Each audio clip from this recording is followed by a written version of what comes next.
آپ کے عقل کی اور سوچ کی تائید سے ہے اور آپ مانتے ہیں کہ سب احسانات میں سے بڑا احسان اس پاک رسول کو رسول بنا کر بھیجنا؟ کوئی اور احسان اس سے اونچا ہے؟ جی کسی احسان کے بارے میں سوچئے. بے شک ان گنت احسان ہیں ہمارے رب کے. ان تعدوا نعمت اللہ لا تحصوها، اگر تم اللہ کی نعمتوں کو گننے لگو تو تمہارے بس میں گننا نہیں ہے. لیکن اگر احسان عظیم بلکہ احسان اعظم سب سے اونچا اور سب سے بڑا احسان سوچنے لگو تو پھر سوائے اس کے شک نہیں ہے کہ سب سے بڑا احسان سب سے بڑے رسول کا ہماری ہدایت کے لیے تشریف لانا ہے.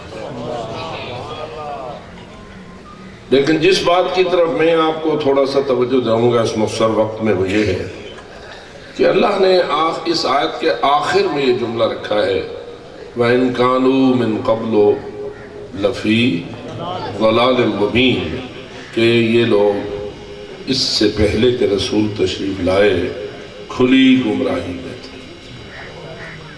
میں سوال یہ آپ کی خدمت میں سوچنے کے لیے عرض کرتا ہوں، کیا پاک پیغمبر حضرت جناب محمد مصطفیٰ صلی اللہ علیہ وآلہ وسلم سے پہلے بھی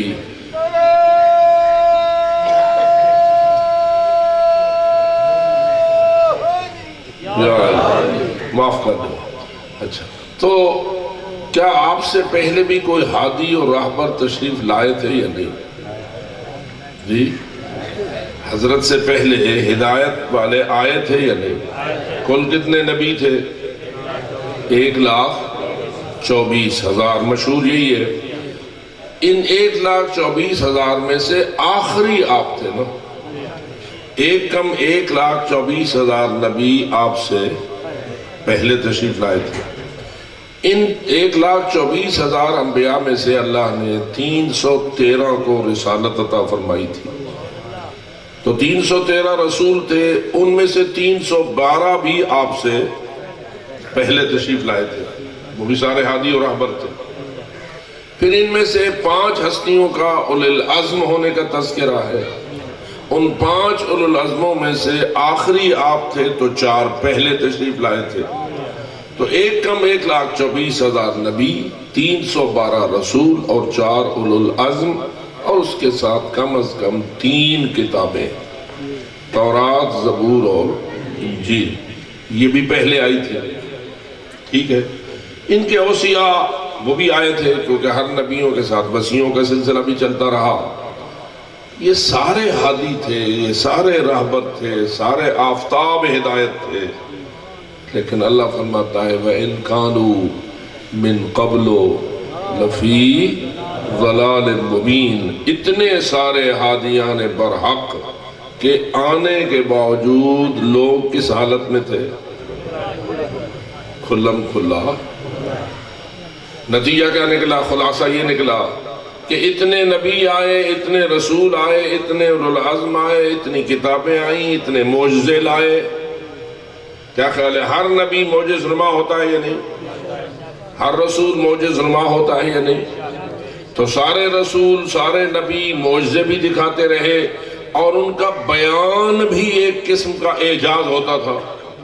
اس لیے کہ عام قسم کے خطیب کی بات بھی بڑی مؤثر ہوتی ہے، تو نبیوں کی باتیں، رسولوں کے ارشادات اور اولو العزم ہستیوں کی گفتگو اور اس کے ساتھ ساتھ ان کی محنت، ان کی کاوش، ان کا سارا سلسلہ ہدایت سب کو سامنے رکھو اور پھر قرآن کی اس آیت پہ غور کرو وَإِن كَانُوا مِن قَبْلُ لَفِي ضَلَالٍ مُبِينٍ.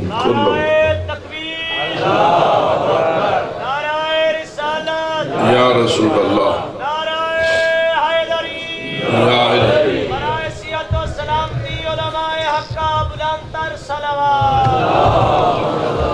اس کا نتیجہ یہ نکلا، خلاصہ اگر غور کرے بندہ، کہ جو ہدایت کے مقابلے میں قوتیں تھیں، ہدایت کو مٹانے والی، ہدایت کو خراب کرنے والی، نبیوں کی محنتوں کو نقصان پہنچانے والی، امتوں کو گمراہ کرنے والی، امتوں میں گمراہی کو پھیلانے والی وہ قوتیں وہ کون سی تھیں؟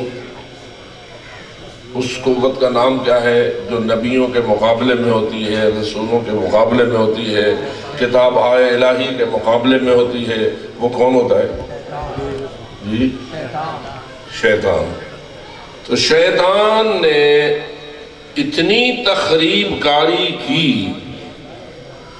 انبیاء اور رسول و اولو العزم ہستیوں کی محنتوں کے مقابلے میں، اس نے اتنا گند پھیلایا کہ اللہ کو کہنا پڑا وَإِنْ كَانُوا مِنْ قَبْلُ لَفِي ضَلَالٍ مُبِينٍ۔ ذرا فرمائیے وہ شیطان ابھی تک زندہ ہے یا مر گیا؟ جی زندہ ہے۔ اکیلا زندہ ہے یا اس نے اپنا بہت بڑا لشکر بھی تیار کیا ہوا ہے؟ میرے خیال میں پوری دنیا کی فوجیں اگر ان کی تعداد شماری کی جائے تو شاید دنیا کی فوجوں کے سپاہی کم ہوں گے اور ابلیس کے سپاہی،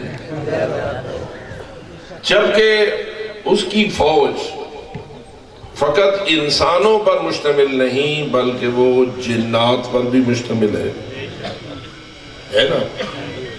آیا جن بھی گمراہ کرنے پر قدرت رکھتے ہیں یا نہیں؟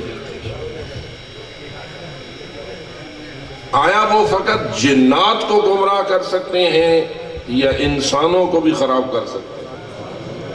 ہاں نظر آتے ہیں جن، نظر بھی نہیں آتے۔ تو ایک مخفی قسم کا شیطانی لشکر بھی موجود ہے جو فقط جنات کو ہی خراب نہیں کرتا بلکہ انسانوں کو بھی تباہ کرتا ہے۔ اور دوسرا لشکر ہے انسانی کہ ابلیس نے بہت سارے انسان بھی اپنی فوج کے سپاہی بنا رکھے ہیں۔ وہ مخفی مخلوق تو نہیں ہوتے، وہ تو نظر آنے والی مخلوق ہوتی ہے، کیونکہ انسان تو مثل جنات پوشیدہ نہیں ہے، انسان تو ظاہر بظاہر نظر آتا ہے اور جو کاروائی کرتا ہے وہ سامنے آتا ہے اور کرتا ہے۔ تو پھر اس کا مطلب یہ ہوا کہ پوشیدہ قوتیں اور ظاہر قوتیں، شیطان کا ایک لشکر جرار ایسا موجود تھا، موجود ہے اور اپنی کارروائیاں کر رہا ہے کہ 1,24,000 پیغمبر، 313 رسول اور 5 اولو العزم ہستیاں اور 4 کتابیں اور دیگر تمام ہدایت کا سامان ہونے کے باوجود ان کی کارروائی تیز ہے اور اللہ تصدیق کر رہا ہے کہ وَإِنْ كَانُوا مِنْ قَبْلُ لَفِي ضَلَالٍ مُبِينٍ۔ ہنڈسو کوئی ڈر ہے یا کوئی؟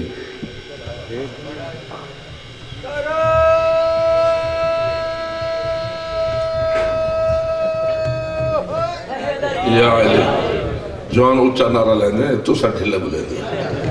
خیر، تو میں یہ عرض کر رہا ہوں کہ کیا خطرہ ہے یا نہیں؟ جی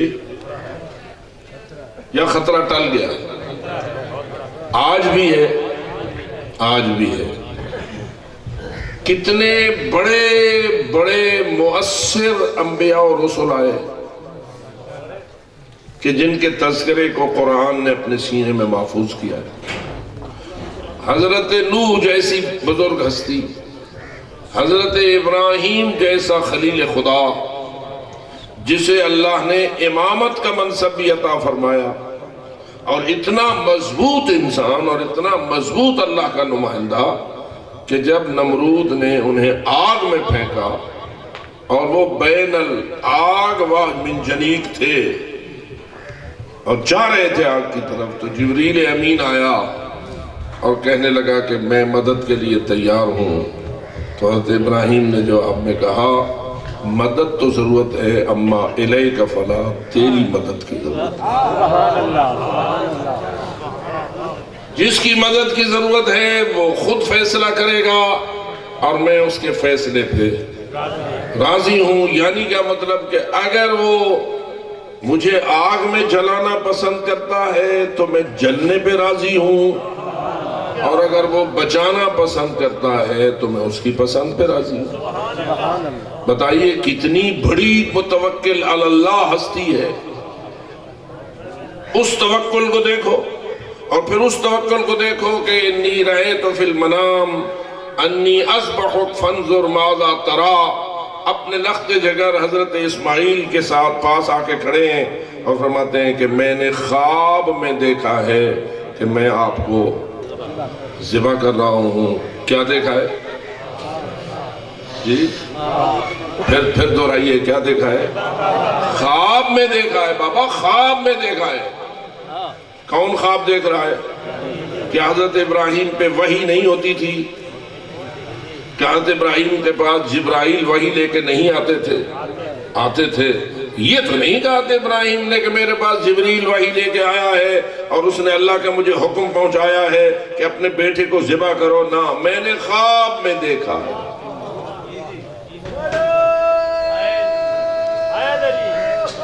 اگے بابا ٹائم تھوڑا ہے، ہم تیرے سارے نعرے قبول ہیں، تھوڑا جب قبول ہنڈے۔ اچھا، چونکہ جمعہ تھی نہ بے بات ہے، انشاءاللہ ٹائم وسیع ہو سی۔ تو عرض یہ ہے کہ حضرت ابراہیم کو اللہ نے وحی کے ذریعے نہیں کہا کہ بیٹے کو ذبح کرو۔ کیا کہا ہے؟ خواب میں دیکھا ہے۔ اس کا نتیجہ یہ بھی سمجھ آتا ہے کہ نبیوں کے خواب کی حیثیت بھی امر الہی اور وحی خداوندی کی ہے۔ اور حضرت اسماعیل نے اس کے جواب میں جملہ کہا ہے، وہ یہ ہے کہ یا ابت افعل ما تؤمر ستجدنی انشاءاللہ من الصابرین۔ آپ کو جو امر دیا گیا ہے آپ کیجئے۔ انہوں نے کہا ہے کہ میں نے خواب میں دیکھا ہے، اسماعیل کہہ رہے ہیں جو آپ کو امر دیا گیا ہے۔ یعنی معلوم ہو گیا کہ اسماعیل تسلیم کرتے ہیں کہ تیرا خواب امر خدا ہے اور میں اسے امر الہی سمجھتا ہوں۔ کتنی بلند ہستیاں ہیں، کتنی اعلیٰ مقام پر فائد ہیں، علمی، اخلاقی، تطہیر نفس اور ہر لحاظ سے۔ لیکن میں پوچھتا ہوں، حضرت ابراہیم نے لوگوں سے گمراہی کو دور کرنے کے لیے کم کوشش کی؟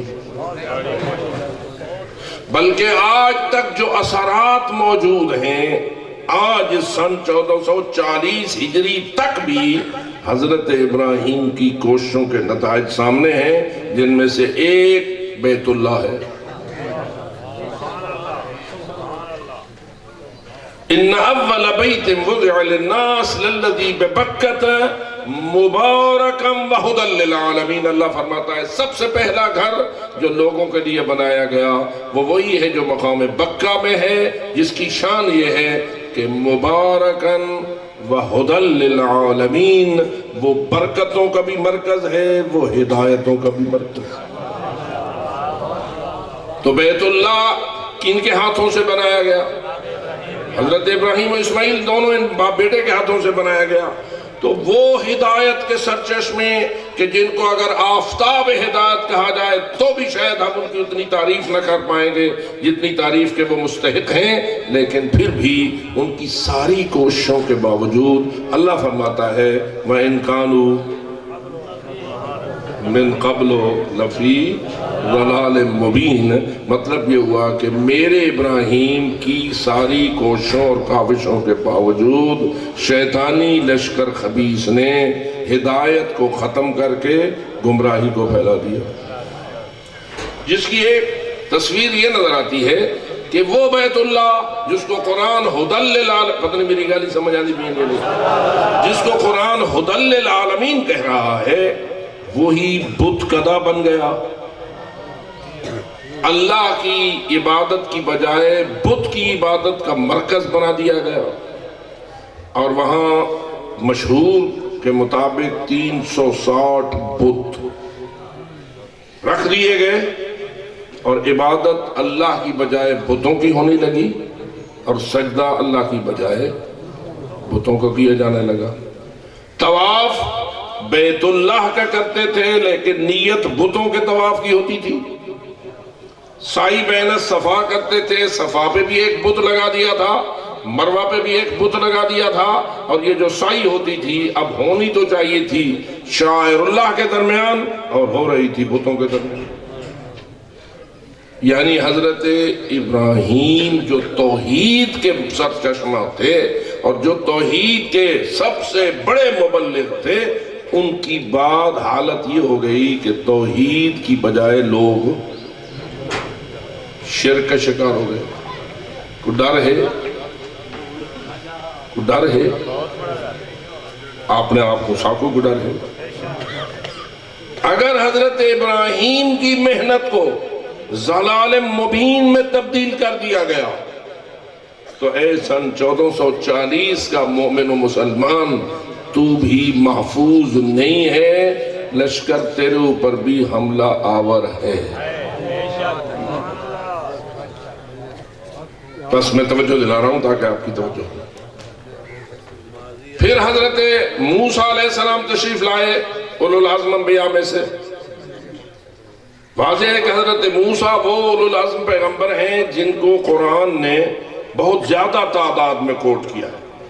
زیادہ سے زیادہ قصے قرآن میں جن نبیوں کے ہیں ان میں سب سے زیادہ قصے کس کے ہیں؟ حضرت موسیٰ کے ہیں. اور ہر قصے میں ہدایت کے لیے ہے یا ویسے قصہ گوئی کے لیے؟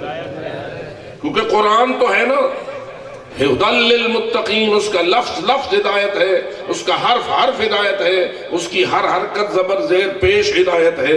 اور حضرت موسیٰ کو زیادہ آیات میں حصہ دینا اس کا مطلب یہ ہے کہ اللہ کو حضرت موسیٰ کے کردار میں اور ان کی سیرت میں اور ان کے افطار ان کی ارشادات میں زیادہ ہدایت نظر آتی ہے اس امت کے لیے.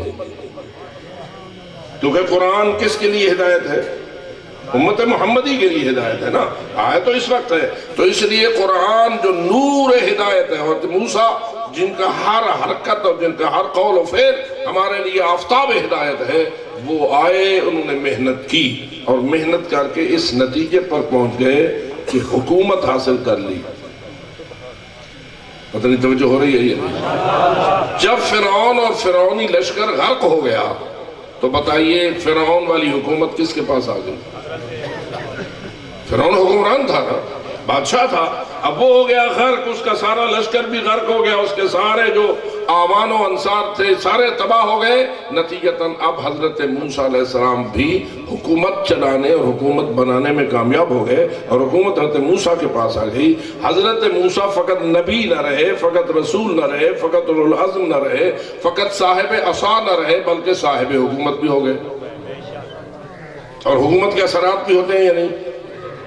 اگر باطل لوگ بدسر اقتدار آئے تو حکومت کے ذریعہ باطل کی ترویج ہو جاتی ہے، اور اگر حق والے برسر اقتدار آ جائیں، جیسے آپ انقلاب اسلامی میں دیکھ رہے ہیں کہ انقلاب اسلامی کامیاب ہوا، حکومت حضرت امام خمینی اور ان مجتہدین اعظام کے ہاتھ میں آ گئی، اس کی تاثیر کوئی نظر آ رہی ہے یا نہیں؟ ہدایت کی شکل میں، دین کی ترویج کی شکل میں.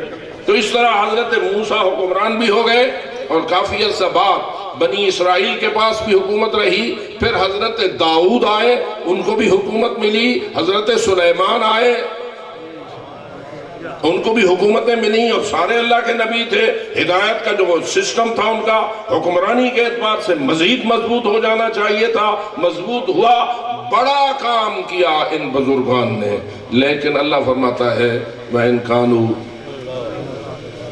مِن قَبْلُ لَفِي ضلال مبین، یعنی شیطان پھر بھی اپنے چکر چلانے میں کامیاب ہے. نتیجہ کیا نکلا کہ دین حضرت موسیٰ یہودیت میں تبدیل ہو گیا، اور یہودیت کے بارے میں اللہ نے اس کا تعارف الفاظ سے کرایا کہ قالت الیہود العزیر ابن اللہ. یہودی اس عقیدے پہ آ گئے کہ حضرت عزیر اللہ کا بیٹا ہے. اب بتائیے اللہ دا پتری کوئی ہوں دے؟ ہاں تے اللہ دی دھی تے اللہ دی بیوی؟ ہاں نہیں. اب کتنی قوم ہے یہودیت کی اور کتنا عرصہ سے وہ یہ مان رہے ہیں. کوئی 1-2 سال کی بات نہیں ہے. کب سے یہودیت پھیلی آج تک چل رہی ہے، اور اس وقت یہودی پوری دنیا کو متاثر کیے ہوئے ہیں، اور ہر طرف ان کی گمراہی جو ہے وہ اپنا اثر دکھا رہی ہے، اور آج تک وہ مان رہے ہیں کہ حضرت عزیر اللہ کا بیٹا ہے. اور انہی یہودیوں میں سے کچھ لوگ ایسے تھے جو کہتے تھے کہ ملائکہ اللہ کی بیٹیاں ہیں.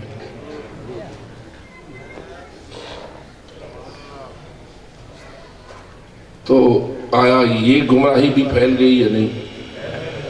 وَإِن كَانُوا مِن قَبْلُ لَفِي ضَلَالٍ مُبِينٍ. حضرت موسیٰ اور ان کی قوم بنی اسرائیل کی جتنی بھی کوششیں تھیں ان کو بھی شیطان تباہ کر کے اپنے باطل نظریات کو پھیلانے میں کامیاب ہو گیا. رکھ چھوڑ بس.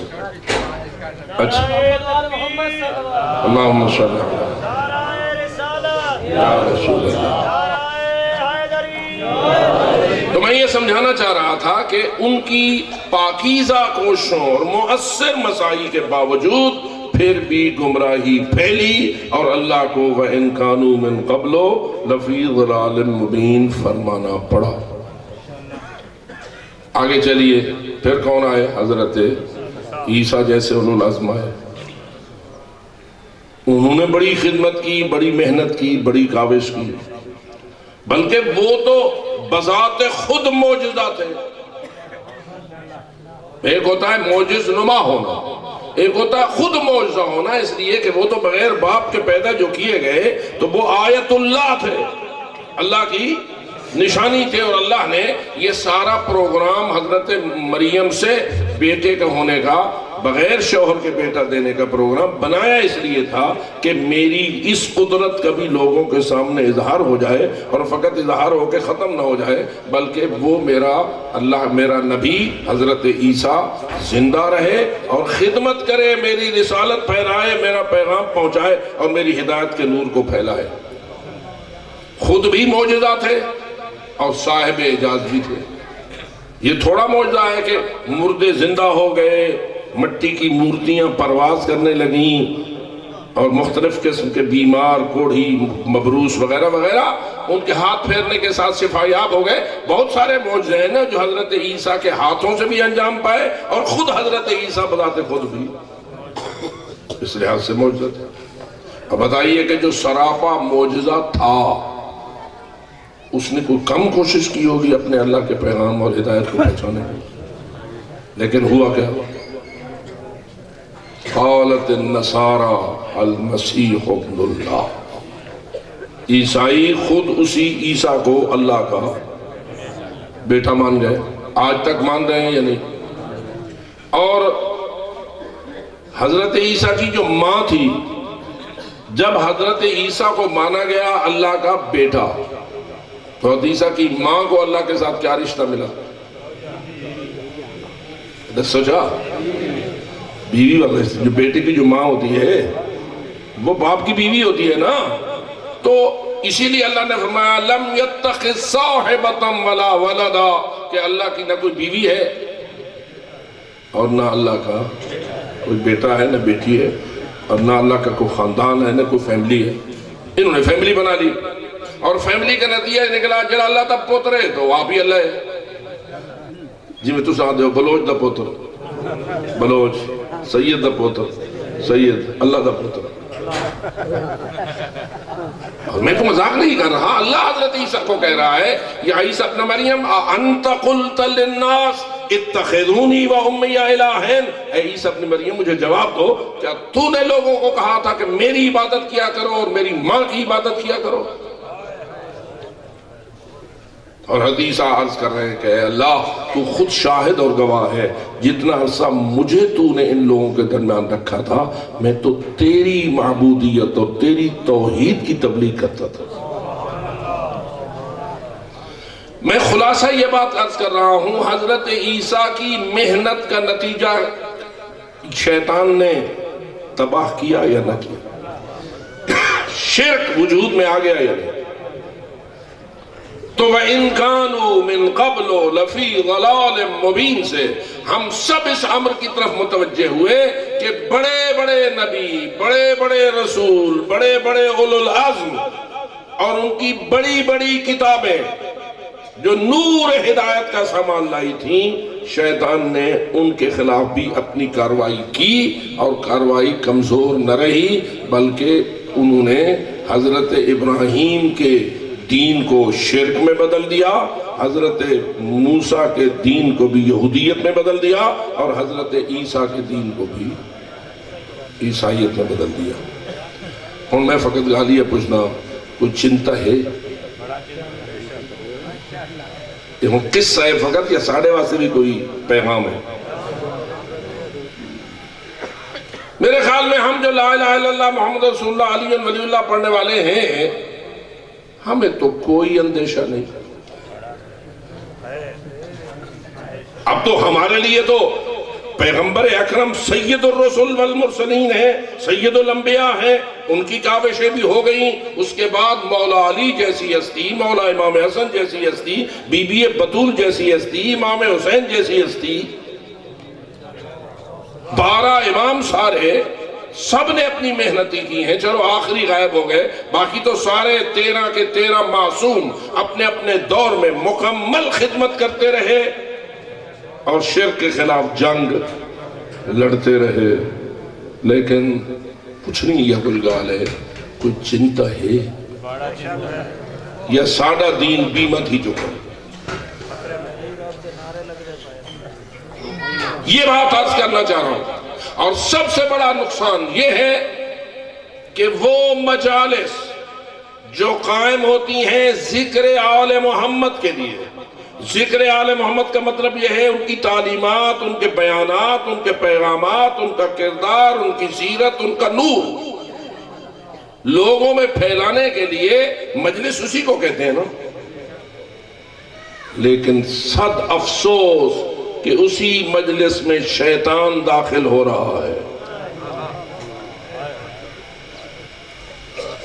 اور سب سے بڑا جرم تب ہوتا ہے جب توحید کو شرک میں بدل دیا جائے۔ گناہوں نے صغیرہ و کبیرہ اور بدعملی کی ترویج بے شک بہت بڑا جرم ہے، لیکن اس سے بڑا جرم ہے شرک کی ترویج۔ اس لیے کہ جب شرک عقیدہ بن جائے تو پھر نہ کوئی نماز فائدہ دیتی ہے، نہ کوئی روزہ فائدہ دیتا ہے، نہ کوئی یتیم پروری فائدہ دیتی ہے، نہ کوئی مسکین پروری فائدہ دیتی ہے۔ اگر ایک مشرک ہو اور وہ روزانہ 1,00,000 روپیہ یتیموں پہ یا 1 کروڑ روپیہ یتیموں پہ خرچ کرے تو بتائیے اس کے وہ 1 کروڑ خرچ کا فائدہ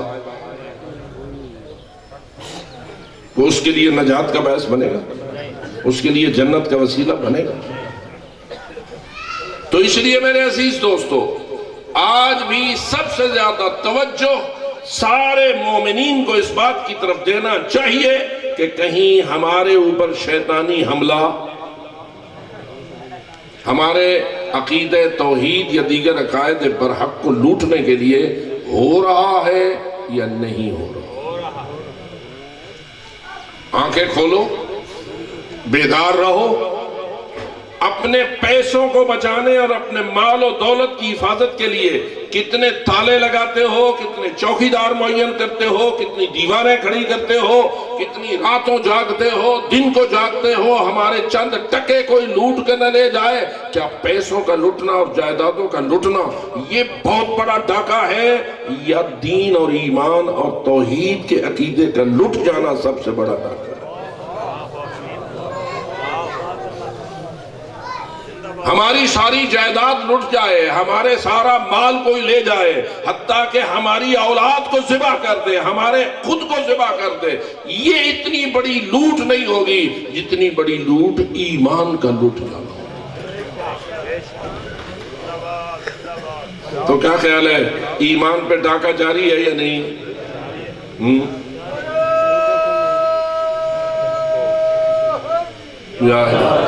ایمان کا ڈاکہ جاری ہے، اور سب سے بڑا جو مشکل ترین مرحلہ ہے وہ یہ ہے، ایمان کا ڈاکہ ایمان کے نام پر۔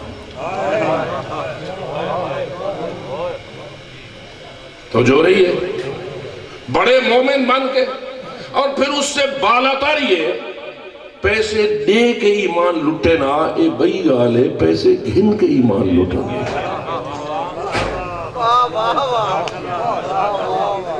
چلو ہمیں نا کو مربع دے وینا، کدا مربع دے وینا، فیکٹری لا دے وینا، تے ساکو کافر بنا وینا، یہ دین لٹے نا، تو بھالی کوئی گال ہے یہ تو ساڑیاں جائیدادیں بچ وینن،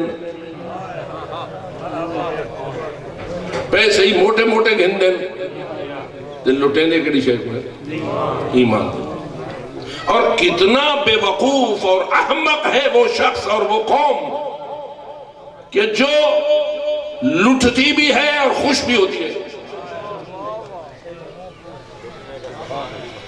اس سے بڑھ کر اور بے وقوفی کس کو کہا جائے گا؟ اس سے بڑھ کر حماقت اور کسے کہا جائے گا؟ اب سوچ کہ جو لوگ تیرے ایمان کی حفاظت کے لیے کوشاں ہیں وہ تیرے کتنے محسن ہیں۔ برائے صحت و سلامتی علماء حق کا بلند تر صلوات۔ اس لیے میرے عزیز مہربانوں، سب سے بڑا احسان اگر کربلا نے ہمارے اوپر کیا ہے تو وہ احسان یہی ہے کہ کربلا نے ہمارے ایمان کا تحفظ کیا، ہمارے عقیدے کا تحفظ کیا، ہمارے دین کا تحفظ کیا۔ لیکن اس تحفظ کے لیے امام حسین نے فقط اپنی جان کو قربان نہیں کیا، اپنی جان جیسے بیٹوں کو قربان نہیں کیا، اپنی جان جیسے جوانوں کو قربان نہیں کیا، اپنے پیارے قربان نہیں کیے، بلکہ اس سے بھی زیادہ پیارا ہے زینب کبریٰ کا پردہ، اس سے بھی زیادہ پیارا ہے بیویوں کا وہ سارا سلسلہ کہ میں نہیں سوچ سکتا کہ کون ہے جو اپنی پھپھیوں کو بازار میں اس طرح دیکھے جس طرح کہ سید سجاد نے دیکھا ہے، اپنی بہنوں کا وہ حال دیکھے جس طرح کہ امام زین العابدین نے دیکھا ہے۔ اور اگر میں سچ کہوں تو مجھے تو یہ بھی ایمان کہتا ہے سر اگرچہ حسین کا کٹا ہوا تھا اور نو کے سنا پہ چڑھا ہوا تھا، لیکن تیرا وہ کٹا ہوا سر بھی ایسے ہی دیکھتا تھا جیسے چوتھے امام دیکھتے تھے۔ چوتھا امام بھی موجود تھے، پانچویں امام بھی موجود تھے، اور یہ سارے دیکھ رہے تھے کہ یزید جیسا پلیت تخت پر بیٹھا ہے اور سامنے کھڑی ہے زہرا جائیاں رسیوں میں بدی ہوئی اور ظلم کی گرفتاری میں جکڑی ہوئی۔ اللہ جانے کتنا آزردہ اور مجروح ہے قلب بنت زہرا جب اسے کھڑا کیا گیا یزید جیسے کمینے کے ہاتھ میں۔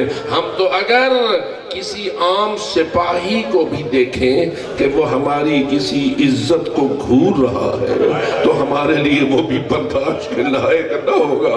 ذرا اسی واقعے کو دیکھ کہ جب سہل ابن سعد کو حضرت سکینہ نے کہا تھا سہل تیرے پاس کوئی زاد راہ تو ہوگا، جا وہ زاد راہ دے اس شخص کو جس کے پاس میرے بابا کا سر ہے، جس نے نیزے پہ اسے اٹھایا ہوا ہے، اس کو دے دے اور اس کو کہہ دے کہ یہ سر ذرا دور لے جا، یہ میرے بابا کا سر ذرا دور لے جا۔ کیوں؟ اس لیے کہ یہ میرا بابا قرآن پڑھے گا اور یہ سارے ظالم اس کو دیکھیں گے، اتنے وقت تک میری پھپھیوں کی طرف گھورنے والی نگاہیں اور ان کی طرف تماشا بین نگاہیں یہ نہ اٹھ سکیں گی۔ عزادار اب بتا کہ کتنا دکھ ہے ان دختران زہرا کے جگر میں۔ میں سمجھتا ہوں صدیوں سینکڑوں نیزے لگے اور ہزاروں تلواریں زخمی کریں، اس کا زخم اتنا سخت نہیں جتنا رسول کی بیٹیوں کا بے پردہ کیا جانا سخت ہے، اور جو ان کے دل میں زخم ہے اس کا کوئی وزن نہیں کیا جا سکتا۔ لیکن بتا تو صحیح ہارٹ فیل کیوں نہیں ہوا تیری آقا زادی کا؟ اس کا دل کیوں نہیں ہارٹ فیل کا شکار ہوا؟ سقطہ قلبی کیوں نہیں ہوا دختر زہرا کو؟ حالانکہ ایسے دکھ تو لوگوں کو جلدی اس دنیا سے روانہ کر دیتے ہیں۔ پھر جواب یہی ہے کہ بی بی جانتی تھی نانے کے دین کو بچانے کے لیے مجھے بڑے حوصلے کے ساتھ اس کام کو کرنا ہوگا اور بڑی ہمت کے ساتھ ان دکھوں کو برداشت کرنا ہوگا۔ بالآخر دین کو لٹنے سے بچا لیا رسول کی اولاد نے، اور دین کو لٹنے سے بچا لیا ان بیویوں نے۔ آؤ اس دین کی ہم سب قدر کریں، اور ان علماء و صالحین کی اور ان تمام معاونین اور محافظین عقیدہ حق کی ہم قدر کریں کہ جو آج وہی کام کر رہے ہیں جو کل کربلا والوں نے کیا تھا، وہی کام انجام دے رہے ہیں جو اس خاندان نے انجام دیا تھا، جن کو قید کر کے در بدر پھرایا گیا اور جن کو بازاروں اور درباروں میں لے جایا گیا۔